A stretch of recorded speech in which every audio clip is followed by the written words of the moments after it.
Bonjour à tous, merci à vous d'être là pour cette nouvelle vidéo. Aujourd'hui je vous propose un vlog, je vais essayer de vous amener avec moi sur les prochains jours lors de mes escapades en librairie, lors de mes sessions lecture et pourquoi pas pendant mes activités créatives. Je voulais d'abord vous faire un petit point lecture. Je suis actuellement en train de lire Archives de l'Exode de Becky Chambers aux éditions Livre de Poche en lecture commune avec Audrey du compte Instagram Audrey Boukine. À l'heure actuelle, j'en suis page 176. J'aime beaucoup. C'est vraiment très agréable à lire. Becky Chambers a vraiment une plume qui me plaît énormément. Je trouve qu'elle rend accessible la science-fiction alors que c'est quand même un style littéraire assez dense parce qu'il faut quand même créer tout un univers qui est complètement méconnu du nôtre. Là, tout se passe dans l'univers, dans la galaxie. Il n'y a plus de Terre. On comprend assez rapidement dans le premier tome que la Terre est devenue invivable et que du coup les humains tels que nous sommes sont partis dans l'univers et ont rencontré d'autres créatures, d'autres espèces complètement différentes. Et j'aime beaucoup, voilà, c'est vraiment un bon moment de lecture. Il y a le tome 4 qui existe, je ne sais pas si c'est le dernier tome de cette saga. Le seul bémol, on va dire, c'est qu'il n'est pas encore sorti en poche, donc je pense pas qu'on l'enchaînera tout de suite. Parce que là, on a lu le premier en mars, le second en mai, et là en juillet, on lit le 3, donc à voir. Je ne sais pas si le tome 4 sera sorti en poche d'ici notre prochaine lecture commune, ou si on attend qu'il sorte en poche pour l'organiser. Donc c'est tout ce que j'avais à vous dire à propos de ce livre. Là, j'ai prévu d'aller en librairie faire un petit tour. J'ai repéré des marque-pages de la marque Legami. Je ne sais pas s'ils seront encore disponibles, j'espère, parce que je voudrais en acheter. Et je vous filmerai un petit peu l'intérieur de la librairie. C'est une librairie où je vous ai déjà amené, qui est à Mouansartou, mais j'aime beaucoup. Je trouve qu'elle est très belle et bien remplie, il y a plein de choix. Et voilà, et bien sûr, je vous retrouverai plus tard dans de prochains rushs.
Nous sommes vendredi, la dernière fois que je vous ai pris c'était mercredi, donc je suis allée faire un tour en librairie. Vous avez pu voir un peu les plans que j'ai pris, c'est une librairie que j'aime beaucoup, il y a plein de choses à voir. Ils font des très belles mises en avant, j'ai été raisonnable, je n'ai rien acheté. Ça n'a pas été facile, j'ai craqué sur une bande dessinée sur le polar qui avait l'air vraiment très intéressante. Il y a d'autres livres que j'avais vus et qui voilà, me faisaient très envie, mais j'ai juste enrichi ma wishlist. J'ai été assez raisonnable. Je reviens vers vous pour vous faire un petit retour de lecture car j'ai terminé Archives de l'Exode des Voyageurs de Becky Chambers aux éditions Le Livre de Poche. Donc c'est le tome 3 de cette saga Les Voyageurs que j'ai beaucoup aimé. Je trouve qu'on revient un peu dans l'esprit du premier tome, dans le sens où on suit plusieurs personnes qui sont pas forcément reliées mais qui vivent à des endroits différents. Et alors que dans le deuxième tome, qui s'appelle Libération, on était centré vraiment que sur 3 personnages. Là, on a une vue un peu plus globale, un peu plus ouverte sur l'univers, sur la galaxie.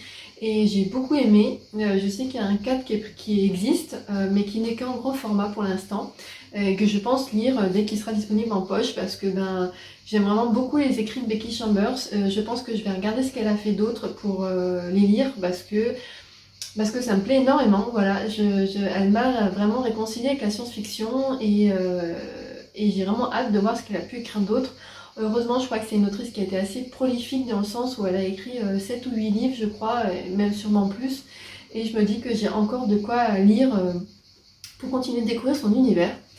Et maintenant, j'ai ma liseuse, parce que je vais commencer doucement la lecture commune. En fait, à partir de lundi, on est censé commencer le tome 2 de Steam Sailor avec le même groupe avec lequel j'ai lu le premier tome. Mais comme je pars en vadrouille pour le week-end, je pense que j'aurai pas du tout le temps de beaucoup le commencer. En fait, j'hésitais parce que je voulais aussi lire celui-ci, donc La famille Martin de David Fuenquinos, tout simplement parce que c'est le livre des Nuits du hasard du mois de juillet. Mais le problème, c'est que là, nous partons avec notre tente de toit. C'est-à-dire que nous mettons sur notre voiture une tente qui s'ouvre et qu'on accède avec une échelle. Et pour lire le soir, c'est quand même plus pratique si j'ai ma liseuse, parce que je peux pas trop lire sinon avec la lumière pour pas déranger mon conjoint. Et du coup, si je l'emmène en papier, ça va être compliqué. Il fait 250 pages, donc plutôt, je pense, commencer doucement les Steam Sailor, le terminer la semaine prochaine, et après lire celui-ci.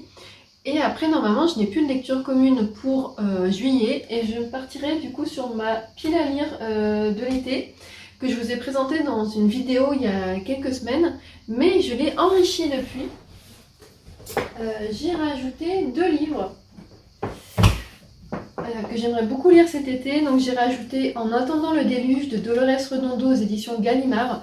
Il est sorti l'année dernière au 15 août. J'avais d'ailleurs été assez énervée parce que j'avais eu des plombes pour le recevoir. J'avais fait une précommande, mais je l'avais reçu, je crois, 5 jours après. Tout ça pour ne pas l'avoir lu un an après, et je pense qu'il va sortir en poche. J'aimerais quand même le lire avant qu'il sorte en poche. C'est surtout que Dolores Redondo est l'autrice de La face nord du cœur, qui est mon livre préféré. Voilà, tout simplement. J'adore ce roman. Il y a tout ce qui me plaît dedans. Il y a une super écriture, il y a une très bonne enquêtrice. Les personnages sont très bien faits. Il y a la Nouvelle-Orléans avec une ambiance un petit peu magique avec le vaudou. Et il y a des catastrophes naturelles. Donc bref, moi ce livre, c'est mon polar préféré. Et quand celui-ci est sorti, je me suis dit, mais fonce! Au début, je pensais que c'était une suite, mais non, pas du tout, c'est un autre tome, un autre livre. Et depuis, je ne l'ai pas lu. Donc c'est pour ça que je l'ai rajouté à ma pile à lire. Et j'ai également ajouté Le secret du jeune prétendant de Marie Valente aux éditions Bragelonne. Il y a quelques années, j'ai lu Le secret du roi, qui était le tome 1, que j'avais beaucoup aimé, qui avait été un coup de cœur. Et quand celui-ci est sorti en grand format, je suis directement allée l'acheter. Et il y a 1 an et demi, depuis il est sorti en poche. Voilà, donc je ne veux plus faire ça maintenant.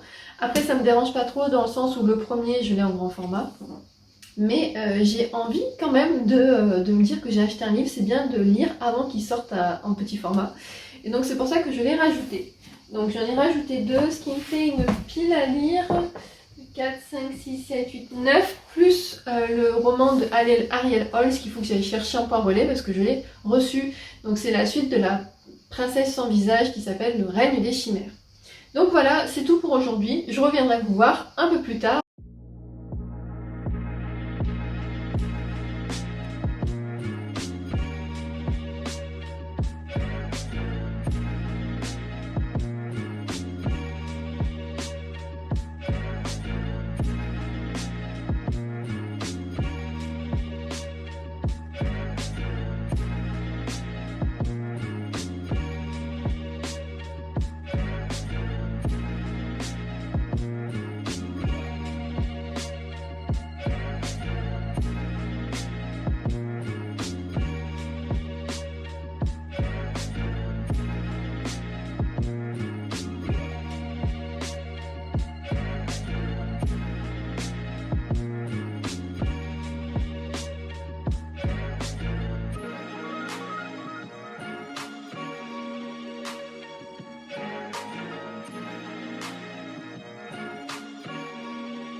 Nous sommes mardi et cela fait un petit moment que je ne vous ai pas pris, tout simplement parce que je suis partie en week-end dans ma famille.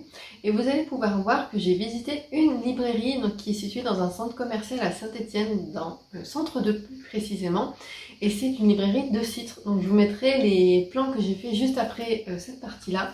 C'est une très très belle librairie, il y avait beaucoup de choix, il y avait pas mal d'objets aussi dérivés, des mugs, du thé. J'ai été assez raisonnable, je n'ai rien acheté, mais je vous avoue que ça n'a pas été facile. Sinon, côté lecture, j'ai fini Steam Sailor tome 2, que je n'ai pas avec moi parce que je l'ai lu en numérique. C'était donc une lecture commune que je faisais avec tout un groupe sur Instagram. Ça a été une assez bonne lecture. Je vous en parlerai plus précisément dans un bilan de lecture. Et ensuite, j'ai lu sur le week-end Amber Falls d'Alicia Garnier, que j'avais en numérique sur ma liseuse. C'est une romance small town, c'est-à-dire que ça se passe dans une petite ville, où en fait on va suivre un groupe, surtout une femme avec un homme qui était ami ado, qui ne se sont plus parlé pendant des années, et là il y a une reprise de contact l'un avec l'autre. J'ai beaucoup aimé cette romance, j'ai trouvé vraiment très bien faite. Elle est un peu plus longue que celle que je lis d'habitude, elle fait plus de 500 pages. Mais sincèrement, ça a été vraiment un vrai régal. J'ai adoré les personnages, j'ai adoré l'ambiance parce que on est dans une petite ville où la famille de l'héroïne a une boutique qui est coupée en trois. Donc il y a un salon de thé, il y a une librairie et il y a un côté cartomancie et herboristerie. Et j'ai bien aimé un peu cet univers-là. C'est vraiment... j'ai passé un moment très doudou avec cette lecture. Et ensuite, j'ai enchaîné donc avec ma lecture actuelle qui est A Season for Scandal de Laura Wood aux éditions PKJ. C'est le dernier achat que j'ai fait, donc je l'ai acheté il y a 3 jours lors de mon week-end en famille. Et en fait, j'avais repéré ce livre depuis sa sortie, tout simplement parce que l'année dernière, j'ai lu Agency for Scandal que j'ai adoré de la même autrice. Et donc c'était un tome 2 qui est sorti je crois en fin mai ou début juin. Et j'avais résisté jusque-là à l'acheter et quand je suis allée me balader en librairie, il y avait un coup de cœur des libraires dessus avec un cœur marqué "On adore" et je me suis dit bon, allez, c'est une petite librairie, participe à ton niveau en achetant un livre et un qui te faisait très envie. Donc là j'ai lu 56 pages pour le moment et j'aime beaucoup. Voilà, il est précisé que ça va être un faux couple, c'est un... Alors on dit un trope mais c'est vraiment une façon de faire que j'aime beaucoup dans les romances. Donc je vous en parlerai plus précisément dans un bilan lecture parce que je vais arrêter ce vlog ici. J'espère que le contenu vous aura plu. J'ai essayé de vous amener avec moi quand je suis partie en balade dans les librairies. J'ai fait un peu de loisirs créatifs comme vous avez pu le voir. J'ai construit un lilas en bois que m'avait offert ma soeur pour mon anniversaire. Sur la vidéo ça dure à peu près 2 minutes, moi ça m'a pris 1 heure à faire mais ça a été un vrai bon moment de cocooning. J'étais posée sur ma terrasse tranquillement et c'était très agréable. J'ai un peu galéré pour suivre certaines instructions mais je suis assez contente du résultat, ça m'a vraiment plu. Et il faut maintenant que j'avance sur mes Book Nook. En fait j'ai eu pour Noël 2 Book Nook à créer, donc ce sont des petites mises en scène à glisser dans les bibliothèques. Et c'est vrai que je ne me suis pas encore lancée dedans et je pense que dès que j'aurai un peu plus de temps, je m'y mettrai parce que j'aime bien faire ces petites activités manuelles. Je trouve que c'est toujours ça détend beaucoup. Donc voilà, c'est fini pour moi pour ce vlog. Je vous laisse avec les plans de cette très belle librairie que j'ai visitée. Et je vous dis à très bientôt pour une nouvelle vidéo.